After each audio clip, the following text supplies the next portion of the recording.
നമസ്കാരം. നിങ്ങളൊരു പ്രോപ്പർട്ടി, ഒരു വീടും സ്ഥലവും ഉണ്ട്, അത് വാങ്ങിക്കാനുള്ളൊരു ആഗ്രഹത്തോടു കൂടി ആ ഓണറെ സമീപിക്കുകയാണെന്നിരിക്കട്ടെ. അപ്പോൾ ആ ഓണർ പറയുന്ന വില ന്യായമാണോ എന്നുള്ളൊരു സംശയം നിങ്ങളിൽ വന്നേക്കാം. കാരണം നിങ്ങൾ അങ്ങോട്ട് നിന്ന് ആവശ്യപ്പെട്ടതാണ്.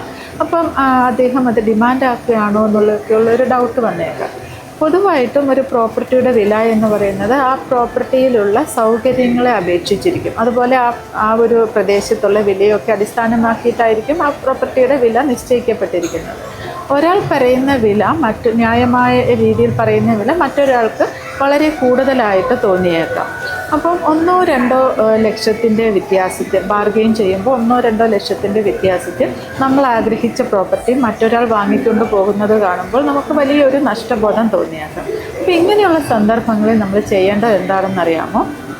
ആ പ്രോപ്പർട്ടി, നമ്മൾ വാങ്ങാൻ ഉദ്ദേശിക്കുന്ന പ്രോപ്പർട്ടി നിലകൊള്ളുന്ന സ്ഥലത്ത് പല പ്രാവശ്യം വിസിറ്റ് ചെയ്ത് അവിടെ പലരെയും കണ്ട് പല അഡ്വൈസും എടുത്തിട്ട് നല്ല ഒരു വിശ്വസ്തനായ ഒരു ഏജൻറ്റിനെ സമീപിച്ച് ആ പ്രോപ്പർട്ടി വാങ്ങിക്കാൻ വേണ്ടിയിട്ട് ആ ഓണറെ സമീപിച്ച് കഴിഞ്ഞാൽ വളരെ ചുരുങ്ങിയ കാലം കൊണ്ട് തന്നെ നിങ്ങൾ ആഗ്രഹിക്കുന്ന പ്രോപ്പർട്ടി നിങ്ങളുടെ കയ്യിലിരിക്കും. അപ്പം ഇതുപോലുള്ള വീഡിയോസ് നിങ്ങളിലേക്ക് എത്താനായിട്ട് ഈ ചാനൽ ഷെയർ ചെയ്യുക, സബ്സ്ക്രൈബ് ചെയ്യുക.